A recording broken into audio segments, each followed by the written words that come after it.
5-7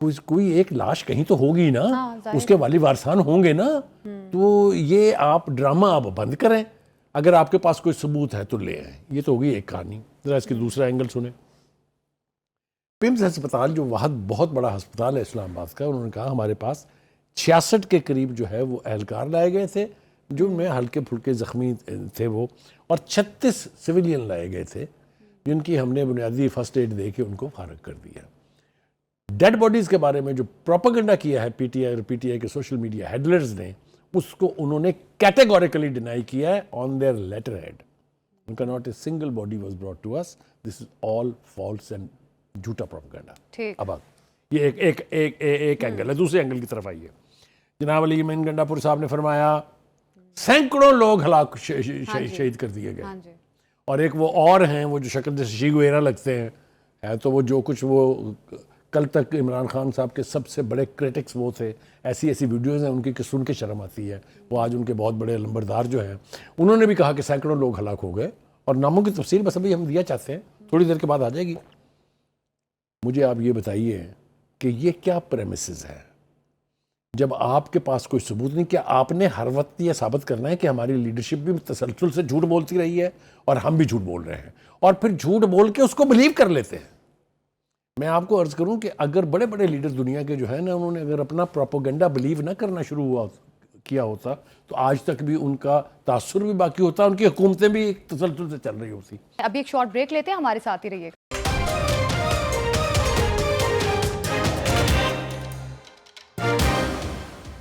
welcome back. اس میں Hitler ہے, Mussolini ہے, میں بے پناہ نام لے سکتا ہوں, اسٹالن ہے, اس میں آئنسٹائن بغیر آئنسٹائن کہہ رہا ہوں, اسٹالن. یہ سارے لوگ جو ہیں they started believing their own propaganda, and that is what Khan Sahib is doing.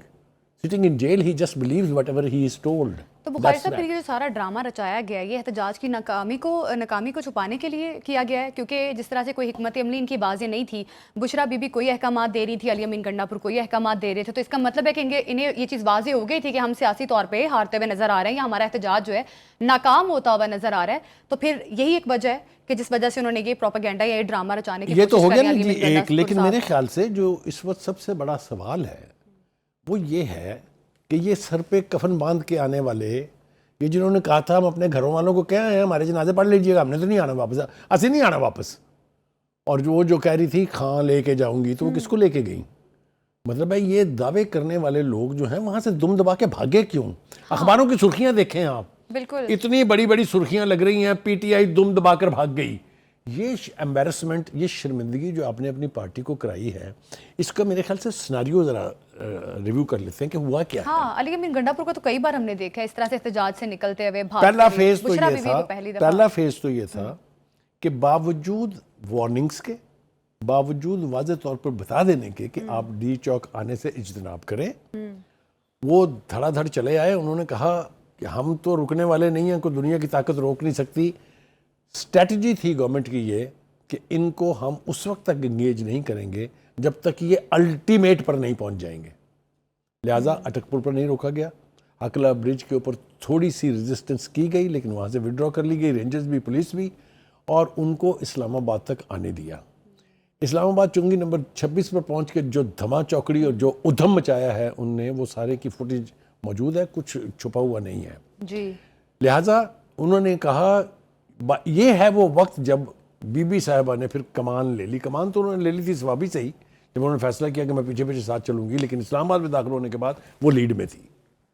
اور انہوں نے جو تقاریر فرمائی ہیں, جو واز فرمائے ہیں انہوں نے, وہ اگر آپ سنیں تو میں تو خیر ان کے جلوس میں جنات وغیرہ ڈھونڈتا رہا, اور موکل ان کے وہ کہاں ہیں. تو ان کو واضح طور پر بتا دیا گیا جب یہ ڈی چوک کے قریب پہنچ گئے, چائنا چوک سے تھوڑا سا آگے جہاں ٹی وی وغیرہ ہیں, it is little before the D Chowk it self. وہاں انہیں کہا گیا کہ جناب بس انف از انف. انٹیریئر منسٹر صاحب نے آئی جی صاحب کو آرڈر دے دیے ہیں کہ deal the situation as you wish. اچھا, چونکہ رینجر بھی زخم خوردہ تھی, ان کے بندوں کی شہادت ہو چکی تھی, پولیس والے زخمی بھی ہو چکے تھے, ایک پولیس والا ہلاک ہو چکا تھا, شہید ہو چکا تھا. گریوانس تو تھا, اور انہیں یہ پتا تھا اب اگر آپریشن ہوا تو مارے جائیں گے. پہلے تو انہوں نے کہا جب انہیں بتایا گیا کمشنر کی طرف سے آئی جی کی طرف سے کہ جناب انف از انف، یہ جملہ یاد رکھیں میرا، انف از انف، تو انہوں نے کہا اچھا ہم سوچ کے بتاتے ہیں. تو کافی دیر گزر گئی، کوئی جواب نہیں آیا. پھر ان کو یاد دہانی کرائی گئی. ان کا بس ہم ابھی تھوڑی دیر میں آپ کو بتاتے ہیں. ہماری اطلاعات یہ ہیں کہ بی بی نے ایک مرتبہ یہ کہا کہ اچھا ہمیں سنگ جانی جانے دیں جی، لیکن انہیں یہ پتا تھا کہ پھر ہوگا کیا. یہی وہ موقع ہے جب انہوں نے پلاننگ کی، بتیاں بجھ گئی اور کہ ہم یہاں سے اب فرار ہوں گے، تو ورکرز نے جو سلوک گنڈا پور کے ساتھ کیا ہے اس کی ویڈیو مونٹاج میں تو ہم نے دیکھی ہے. آئی ہوپ کہ ہم اس کو دوبارہ بھی دکھائیں گے. اور جو سلوک کیا ہے ورکرز نے ان کے ساتھ، بوتلیں پانی کی ماری، ان کو ننگی گالیاں دیں، ان کی گاڑی کے اوپر چڑھ کے اس کے اوپر کودتے رہے. کنٹینر کو بھی یہ بھی خبریں آ رہی کہ کنٹینر کو بھی وہ ان کے آگ آتا لگا ہوں، لی بعد میں آتا ہوں. وہ کنٹینر کو آگ لگانے کی وجوہات جو ہیں وہ ہمیں تارڑ صاحب نے بتائیں. لہٰذا انہوں نے کہا کہ اب تو ہمارے پاس کوئی چارہ نہیں. یہ سناریو ایک بتا رہا ہوں، نمبر 1. تو انہوں نے کہا کہ جی آپ ہمیں، ایک سناریو یہ ہے کہ کہتے ہیں کہ انہوں نے کہا ہمیں آپ نکلنے کا یہاں سے راستہ دیں. دوسرا سناریو یہ ہے کہ جب انہوں نے دیکھا کہ اب کوئی چارہ نہیں ہے، بتیاں بجھ گئی ہیں، گورنمنٹ لک سیریس، اب وہ گرینڈ آپریشن کریں گے، تو انہوں نے کہا کہ ہمیں جان چھوڑے، ہمیں یہاں سے جانے دیں، ہمیں یہاں سے کے پی کے فرار ہونے دیں. وہ فرار کا نقشہ اگر میں آپ کے سامنے کھینچ سکوں، یا کاش ہم اس کی ویڈیو دکھا سکتے. یہ کفن باندھ کے آنے والے، یہ خان کو ساتھ لے جانے والی، جس طرح سے وہاں سے بھاگے ہیں، میرے خیال سے ان کے مقابلے میں ان کے ورکر نے زیادہ جوان مردی دکھائی ہے. انہوں نے ریزسٹ بھی کیا، وہاں کھڑے بھی ہوئے. دیکھیں جب آپ کو یہ پتا ہو کہ اب ہماری جان پر بننے والی ہے تو بھاگنا تو پڑتا ہے، لیکن لیڈرشپ اس طرح کبھی نہیں بھاگتی. مجھے نہیں یاد تاریخ کے اندر کہ کبھی اتنے نعرے مار کے آنے والی لیڈرشپ اس بزدلی سے وہاں سے فرار ہوئی. بخاری صاحب، سنگجانی والی آپشن تو پہلے بھی گورنمنٹ نے ان کو دی. بانی پی ٹی آئی فیور میں بھی تھے کہ ٹھیک ہے سنگجانی جا کے ہم احتجاج کر لیتے ہیں، لیکن بشرا بی بی نے کہا نہیں، ڈی چوک ہی جانا ہے.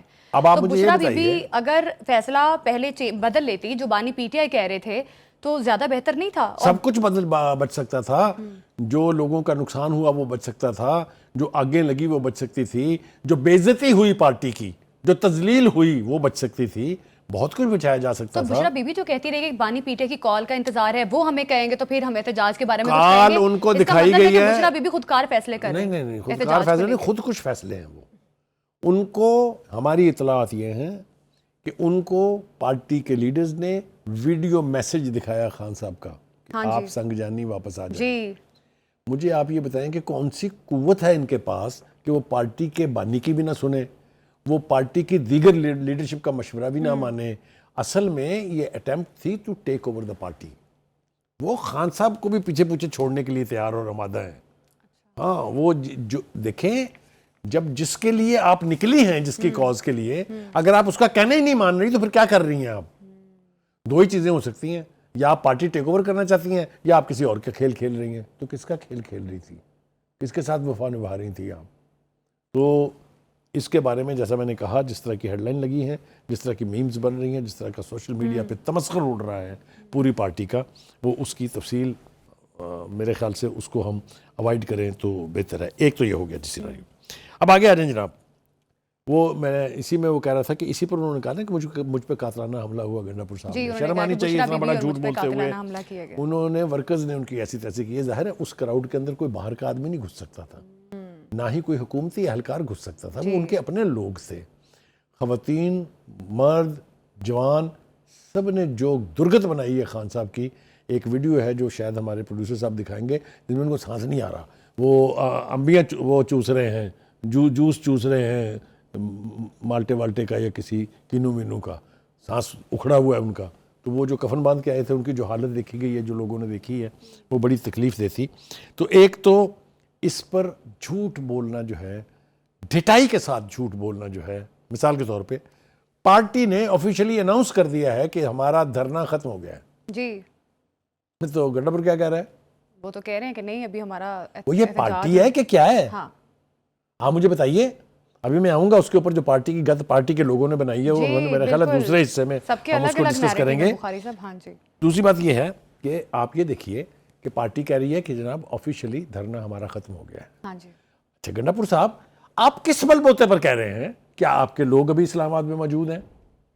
وہ ایک جھوٹ ان کی جو بشرا ہے اس کی بہن نے بھی بولا ہے، اس نے کہا وہ تو ڈٹی ہوئی ہے محاذ کے اوپر، ویڈیو ہے، وہ تو ڈی چوک میں موجود ہے. یہ اس وقت وہ کہہ رہی ہیں جب وہ فرار کے راستے گلیوں سے ہوتے ہوتے منال کے راستے بھاگنے کے چکروں میں تھی. یہ اس وقت کی ویڈیو ہے. بخاری صاحب اس کے علاوہ بھی پی ٹی آئی کی قیادت کے بہت سارے لوگ ایسے تھے جو ٹویٹس کر رہے تھے اور کہہ رہے تھے کہ نہیں یہ فیک نیوز ہے اور ایسا کچھ نہیں ہے، وہیں پہ رہیں، ڈی چوک پہ ہی رہیں. تو یہ کیا کرنے کی کوشش کر رہے تھے؟ کارکنان کو ایک بار پہلے آپ نے موبیلائز کیا، وہاں پہ لے کر گئے، پھر آپ رات گئے وہاں سے بھاگ بھی گئے. کارکنان کو کیا امپریشن دے رہے ہیں؟ میں آپ کو ایمانداری سے ایک بات کہہ رہا ہوں کہ نہ ہی تو حکومت کی مشینری، نہ ہی حکومت، نہ ہی اسٹیبلشمنٹ، نہ ہی میڈیا پی ٹی آئی کو وہ نقصان پہنچا سکا ہے جو کل اس لیڈرشپ نے اپنی بونگیاں مارنے کی وجہ سے پہنچایا ہے. یہ میں بالکل ذمہ داری سے کہہ رہا ہوں. پارٹی کے پلے تو کچھ چھوڑا ہی نہیں ہے انہوں نے. بالکل پارٹی کے پلے تو کچھ رہ نہیں گیا باقی. ابھی تو سرفیس کیے ہیں صرف امین گنڈا پور صاحب. وہ پوچھنا چاہیے ویئر از بشرا، ہاں وہ نظر وہ کہاں ہے؟ اچھا وہ ہم بدتمیزی سے ان کا نام اس لیے لینا شروع ہو گیا کہ وہ سیاسی لیڈر بن گئی ہے نا. اب تو وہ المعروف خاتون خانہ جو ہیں وہ تو اب سیاسی لیڈر ہیں، تو پھر ان کو تو فرسٹ نام سے بلایا جائے گا نا اب. ٹھیک ہے نا، یہ ہوتا ہے نا سیاست میں. تو کہنے کا مطلب یہ ہے کہ پارٹی کو اتنا زیادہ نقصان اس کے دشمن، اس کی مخالف سیاسی جماعتیں، اس کی مخالف حکومت، بقول ان کی مخالف اسٹیبلشمنٹ نہیں پہنچا سکی جتنا نقصان ان کو ان دو لیڈرز نے پہنچایا خاص طور سے. بخاری صاحب ان دو لیڈران کے علاوہ پاکستان تحریک انصاف کی قیادت جو کہیں وہ نظر نہیں میں ہے، نے اس پر کہا بھی تھا بات کریں کہ گے پروگرام میں کہ پاکستان تحریک انصاف کے احتجاج کی ناکامی کے پیچھے آخر کون کون سی وجوہات ہیں. ابھی ایک شارٹ بریک لیتے ہیں، ہمارے ساتھ ہی رہیے.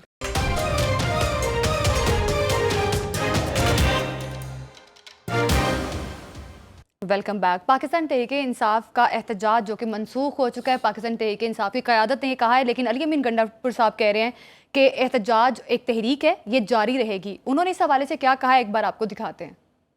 یہ کال خان صاحب نے دی اور خان صاحب نے اس اختیار سے دی کہ یہ دھرنا جاری رہے گا، اس وقت تک جاری رہے گا جب تک میں کال آف نہیں کروں گا. تو پہلی بات تو یہ ہے پورے پاکستان کی عوام کو کہ دھرنا جاری ہے. بخاری صاحب علی بن گنڈا پور صاحب تو کہہ رہے ہیں دھرنا جاری ہے. پاکستان تحریک انصاف کی قیادت جو ہے کوئی کچھ کہہ رہا ہے، کوئی کچھ کہہ رہا ہے. اب جو ووٹر سپورٹر جو بیچارہ اتنا سفر کر کے واپس اپنے گھروں کو آئے ہیں، اب ان کا کیا قصور ہے؟ کیا لگتا ہے وہ دوبارہ ٹرسٹ کریں گے؟ ایک شعر بھی مجھے یاد آیا ہے، وہ بھی میں سنا دوں کہ پاکستان تحریک انصاف کی قیادت جو اپنے ووٹر سپورٹر کے ساتھ کر رہی ہے نا، وہ بالکل کسی قیمت بھی قابل قبول نہیں ہے. آپ اجازت دیں تو میں شعر سنا دوں. Please please please. وہ ایک شعر ہے، نہ دین نہ ایمان کون لوگ ہو تم، کبھی کسی طرف ہو کبھی کسی طرف. اب اس کے بعد اب جواب مجھے دیں کہ یہ کچھ مزید ویسے اصولی طور پر اس کے بعد بعد کچھ ایڈ کرنے کی ضرورت نہیں ہے. آپ you have said a lot. But ایک تو یہ آپ نے حالت دیکھی تھی ان کی جب یہ فرما رہے تھے وہ جی کہ ان کی باڈی لینگویج سے، ان کے لفظوں سے لگ رہا تھا کہ جھوٹ بول رہے ہیں. ایک تو یہ ہے کہ وہ پارٹیاں کبھی نہیں پنپتی جس کی لیڈرشپ اپنے ورکر سے بھی جھوٹ بولے. جی آپ سیاسی طور کے اوپر اونچ نیچ، کبھی بیان، کبھی واپس بیک ٹرن، یو ٹرن، یہ سب possible. But you can't lie to your family and to your supporters, to your workers. He is categorically lying. میں کیوں کہہ رہا ہوں یہ کہ ذرا جائزہ لیتے ہیں کہ کیا ہوا ہے. ایک تو آپ نے کہہ دیا کہ پارٹی کی لیڈرشپ نے وہ دھرنا کال آف کر دیا ہے. جی ٹھیک ہے، وہ کہہ رہے ہیں جاری ہے، پورے ملک میں جاری ہے. ٹھیک ہے، لیکن وہ کہتے ہیں نا کہ اس گھر کو آگ لگ گئی گھر کے چراغ سے. وہ شوکت یوسف سعید صاحب ہم ان کی بہت عزت کرتے ہیں اس لیے کہ وہ ان کی بیک گراؤنڈ جرنلزم کی ہے، جرنلسٹ ہیں. جی اس لیے وہ سچ ان کے منہ سے کہتے ہیں نا، سچ منہ سے نکل جاتا ہے، کوشش نہیں کرتا. انہوں نے ایسی تیسی کی ہے پارٹی کی. کل ایک انالیسس کیا انہوں نے، ایک تجزیہ کیا ہے. وہ یہ کہتے ہیں کہ ایک تو پوری پارٹی کی لیڈرشپ نے مایوس کیا ہے کیونکہ سین سے سارے غائب تھے. بالکل. بیرسٹر آپ گوہر، مجھے بیرسٹر بتائیں صاحب، اسد قیصر، عمر کوئی ایوب نظر کہاں نہیں تھا، آیا. بیرسٹر گوہر کہاں تھا، اسد قیصر کہاں تھا، علی احمد خان کہاں تھا، فلانا کہاں تھا. وہ جو سلمان اکرم راجہ صاحب جو اتراتے ہیں بہت زیادہ پارٹی میں، نیچی آنکھیں کر کے وہ دیکھتے ہیں، اوپر دیکھنے کی ان میں جسارت شیر نہیں افضل ہے. مروت جو کہ بڑی بڑی باتیں بھی کرتے رہے ہیں پچھلے میں دنوں وہیں میڈیا آ پہ رہا آ ہوں. اور یہ لوگ کہاں تھے؟ Nobody was on the scene. That means the party itself disowned the whole activity which was going on in and around Islam Abad. ٹھیک ہے، یہ میں نہیں کہہ رہا، یہ انہوں نے کہا ہے. اور انہوں نے نام لے کے کہا ہے. انہوں نے کہا ہے کہ لیڈرشپ نے بہت مایوس کیا ہے، اور جب آفر کر دی گئی تھی ڈائیلاگ کی حکومت کی طرف سے تو اسے ایکسیپٹ کیوں نہیں کیا. میرے خیال سے یہ بہت ہی جینوئن سوالات ہیں. اس کے بعد جناب وہ کہتے ہیں نا کہ میں کیوں پیچھے رہوں, شیر افضل مروت صاحب بھی بول پڑے ہیں. ایک تو انہوں نے بھرکس نکال دیا گنڈا پور صاحب کے کلیم کا بھی, اور وہ جو چی گویرا ہیں, کیا نام بتایا تھا میں نے اس کا آپ کو, شیخ وقاص اکرم صاحب, ان کے کلیم کا سینکڑوں شہید ہو گئے. وہ کہہ رہے ہیں 12 افراد شہید ہوئے. Sher Afzal Marwat is a responsible person of the party, اچھا 12 لوگ ہی از این ایکٹیو. وہ 12% کہہ رہا ہے, اور محسن نقوی اس کو بھی چیلنج کر رہے ہیں کہ لاؤ لاشیں, لائیں نام, لائیں پتے دیں کہاں جنازے ہوئے ہیں ان کے. ٹھیک ہے, تو مطلب کہنے کا یہ ہے کہ یہ اتنی بے عزتی اور تذلیل ہوئی ہے خود پارٹی کی لیڈرشپ کے ہاتھوں کہ کوئی دشمن اتنا نقصان نہیں پہنچا سکتا تھا جتنا پارٹی کے لیڈرز نے کل خود پہنچایا ہے. کیونکہ انڈیسیشن تھا, کہیں لگتا ہی پارٹی کی کوئی کمانڈ ہے. اور سپرلیٹو یہ ہے کہ خان صاحب فرما رہے ہیں کہ خدا کے لیے مذاکرات کے لیے سنگجانی چلے جائیں, اور مائی کہتی میں تو نہیں جا رہا. بالکل بخاری صاحب, پاکستان تحریک انصاف کا ورکر اس بار تو بہت ناراض ہوئے ہے. بخاری صاحب, اب پاکستان تحریک انصاف کے کارکن کے ساتھ آپ کو نہیں لگتا سب سے زیادہ زیادتی تو ان کے ساتھ ہوئی ہے؟ اس پر تو اب آئیں گے. یہ تو میرے خیال سے پروڈیوسر نے ٹھیک کیا ہے کہ بلیپس جو ہیں وہ لگا دی ہیں, ورنہ جو جس قسم کی دشنام ترازی اس ورکر نے جو پشاور سے چل کے یہاں تک آیا اور تمام تر صعوبتیں برداشت کر رہا تھا, اس نے جو چیخ ماری ہے وہ سننے کے قابل ضرور تھی. اور بہت ساری چیزیں ایسی ہو رہی ہیں جو پارٹی کی لیڈرشپ کے غلط فیصلوں کی وجہ سے اور ان کے رویے کی وجہ سے ہو رہی ہے. عدالتوں کی سہولت کاری کے بارے میں اپنے پروگراموں میں کتنا بحث کرتا رہا ہوں, کتنا کچھ بتاتا رہا ہوں, لیکن الٹیمیٹلی وہ سہولت کاری اب ختم ہو گئی ہے. اچھا, آج سپریم کورٹ کی ایک پروسیڈنگ کے دوران جو کے پی کے کی حکومت کے وکیل ایک مقدمے میں پیش ہوئے تھے, ان کا جی سو موٹو ایکشن لے لیں, وہ دیکھیں کل کیا قتل و غارت ہو گئی ہے. ان کے اوپر کس نے کیا کہا ہے وہ میں ضرور سنانا چاہتا ہوں تاکہ ہمارے ناظرین کو بھی اور خود پی ٹی آئی کی لیڈرشپ کی پتہ چلے, ادراک ہو کہ اس وقت کیا ہو رہا ہے. جو شٹ اپ کال دی گئی ہے جی وہ کچھ اس طرح سے ہے کہ جسٹس مسرت حلالی صاحبہ نے کہا کہ سپریم کورٹ میں سیاسی باتیں نہ کریں. It is a shut up call basically. Justice Jamal Mandokhail نے کہا کہ یہ معاملہ ہمارے سامنے نہیں ہے, اس پر بات کرنا نہیں چاہتے. جسٹس امین الدین خان صاحب نے فرمایا کہ جو معاملہ ہمارے سامنے ہے ہی نہیں اسے کیسے دیکھ سکتے ہیں. لہٰذا یہ ایک greatest of the greatest disappointment ہے کہ اب وہاں پر میں نام لینا نہیں چاہتا ہوں, آپ کو پتہ ہی ہے, جو بلا کے کہتے تھے لے ہمارے پاس ہم فیصلہ کریں گے, جو کہتے تھے گڈ ٹو سی یو, جو کہتے تھے ان کا اہتمام کریں, ان کے دوستوں کو بلائیں تاکہ یہ گپ شپ کریں کل تک پیشی کے لیے, اب وہ نہیں ہے. پشاور ہائی کورٹ میں بھی اسی طرح کا ریبیوک ان کو مل چکا ہے ایک. ٹھیک ہے, کہنے کا مطلب یہ ہے کہ یہ ایک بہت بڑا سیٹ بیک ہے کہ اب کسی قسم کی سہولت کاری آپ کی نہیں ہونی ہے, آپ کے فیصلے ہوں گے میرٹس پر. ٹھیک ہے جی, آگے چلتے ہیں جی. مولانا فضل الرحمان صاحب بول پڑے ہیں جی. انہوں نے کہا ہے کہ جناب دیکھیے پی ٹی آئی کے مظاہرین نے ڈی چوک جانے کا اعلان کیا اور اتنے بندوبست کے باوجود وہ وہاں پہنچ کیسے گئے, سوالیہ نشان ہے. The kind of arrangements were made, تو وہ کیسے پہنچ گئے. اب ان کو ہم نے کوشش کی ہے پروگرام میں بتانے کی کہ کہاں کیسے ان کو چھوٹ دی جاتی رہی, کیسے ان کو ریلیف دیا جاتا رہا, اور کیسے وہ وہاں پہنچ گئے. لیکن جب وہ الٹیمیٹ ریڈ لائن کراس کرنے لگے تب ان کے خلاف گرینڈ آپریشن ہوا ہے. پھر وہ کہتے ہیں جی کہ ان کا موقف یہ ہے کہ اگر مذاکرات ہوں تو راستہ نکل ہی آتا ہے, لیکن بانی پی ٹی آئی اور اس کی پارٹی پچھلے 2 سال سے ڈینائل موڈ میں ہے. چوروں سے بات نہیں کریں گے, ڈاکوؤں سے بات نہیں کریں گے. ٹھیک ہے نا, بے پناہ آفرز ہوئی ان کو, زرداری صاحب نے کہا, بلاول بھٹو نے کہا, شہباز شریف صاحب نے کہا, مریم نواز نے, بہت سارے لوگوں نے کہا, لیکن انہوں نے ایک بھی مان کے نہیں دیا. ٹھیک ہے جی. اس کے بعد جناب جو سب سے بڑا نقصان ہوا ہے وہ ہوا ہے بشرا کا. ان کا جو وہ خواب تھا نا لیڈرشپ اٹین کرنے کا, وہ ہمیشہ کے لیے ٹوٹ گیا. اب میرا نہیں خیال کہ پارٹی کی وہ لیڈرشپ جن کی بات نہیں سنی انہوں نے, جن کو درخور اتنا نہیں سمجھا انہوں نے, وہ اب ان کی قیادت میں ان کی قیادت پر تو پہلے ہی بہت بڑے سوالیہ نشان تھے. کیا آپ کریکٹیسائز کیا جا سکتا ہے کہ پاکستان تحریک انصاف سیاسی طور پہ مکمل طور پہ ناکام ہو چکی ہے؟ دیکھیے میں آپ کی بات کاٹ رہا ہوں, معافی چاہتا ہوں. میں یہ نہیں کہنا چاہتا سیاسی پارٹی نہیں بننی چاہیے, سیاسی پارٹی ختم نہیں ہونی چاہیے, سیاسی قوتوں کے یہ انجام نہیں ہونے چاہیے. لہٰذا ہم یہ کہیں گے کہ بہتر فیصلے کر کے پارٹی جو ہے وہ اپنی ریپوٹیشن بھی بچا سکتی تھی اپنے لوگوں کا نقصان بھی بچا سکتی تھی اور اپنی عزت بھی بچا سکتی تھی.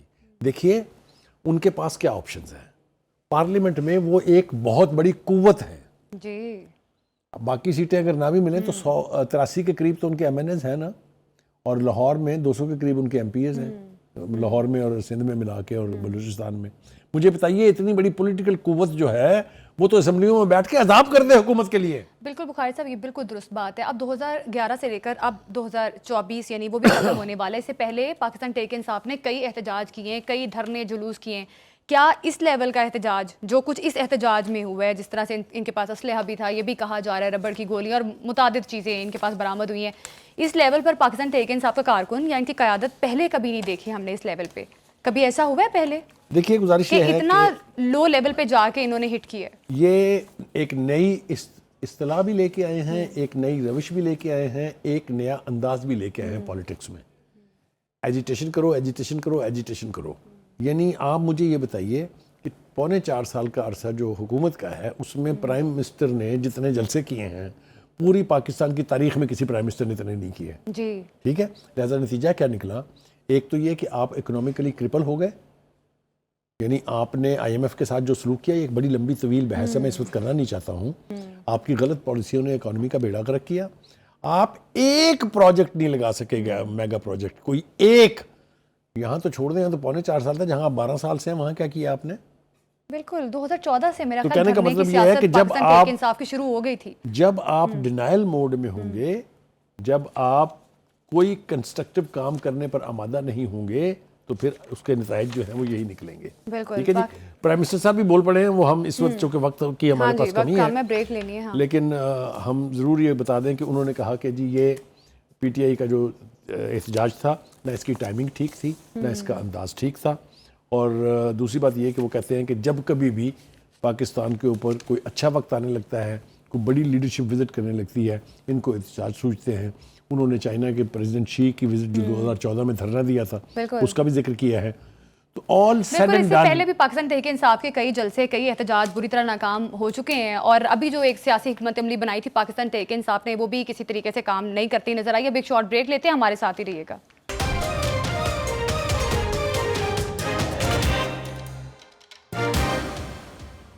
Welcome back. اسرائیل اور لبنان میں فائر بندی معاہدہ ہو گیا ہے. امریکہ کی سرپرستی میں ہونے والے سیز فائر معاہدے کے مطابق اسرائیل 60 روز میں جنوبی لبنان سے اپنی فورسز کو واپس بلا لے گا. بخاری صاحب, اب اسرائیل اور لبنان میں جو ایک فائر بندی کا ایک معاہدہ ہو گیا ہے, اس کے بارے میں کیا کہیں گے؟ مجھے اس کے اوپر خوشی نہیں ہے, غصہ ہے. اچھا, 1 سال اور 5 مہینے ہو گئے ہیں غزہ کے اندر خون بہتے ہوئے.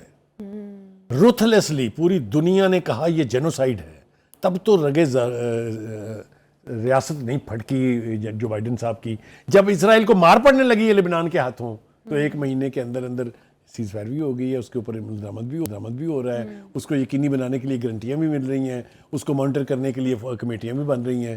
یہ منافقت ہے. یہ اس لیے کہ اسرائیل سٹارٹڈ بلیڈنگ. میری بات کو آپ سمجھیں جو میں کہہ رہا ہوں. یہ اس وجہ سے اتنی پھرتیاں دکھائی گئی ہیں, اور اتنی پھرتیوں میں ہو گیا ہے.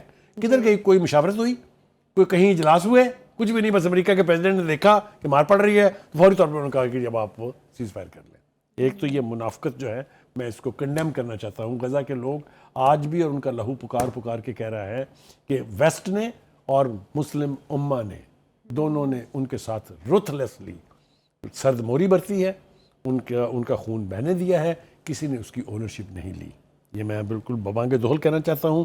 اور میں نے پہلے بھی کہا تھا, میں پھر کہہ رہا ہوں, توجہ سے میری بات سنیے. یہ بے حسی, یہ بے عملی, یہ منافقت, اس کا حساب دینا ہے سب نے. بالکل اس کا حساب دینا پڑے گا. ایک بات. دوسری بات دیکھیں, گزارش یہ ہے کہ اس وقت ایک تو ہم کل بھی اپنے پروگرام میں کہا تھا ہم نے, اندرونی مزاحمت کا سامنا ہے نیتن یاہو کو. اس کے فیصلوں کا, اس کی فوج کے ساتھ جو اس وقت انبن ہے اس کی, وہ بڑی ایکسٹریم پر ہے. اس نے ڈیفنس منسٹر سیک کر دیا, اس کو ریزائن دینا پڑا.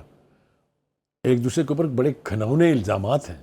ایک طرف تو یہ ہے. دوسری طرف یہ ہے کہ نیتن یاہو صاحب چین کی نیند اب نہیں سو سکتے. آپ نے دیکھا نا, آج بھی وہ کہہ رہے ہیں کہ حزب اللہ کے پاس اب وہ طاقت نہیں رہی جو پہلے تھی, تو سیز فائر کیوں کیا, مارو نا ان کو بھی, کرو ختم ان کو بھی, کرو زمین بوس ان کو بھی. اور پھر وہ کہہ رہے ہیں اب ہماری پوری توجہ ایرانی خطرے کی طرف ہوگی. اس کا مطلب یہ ہے کہ ڈر ہے, خوف ہے کہ ابھی وہ بھی آنا ہے اور وہ آنا ہے.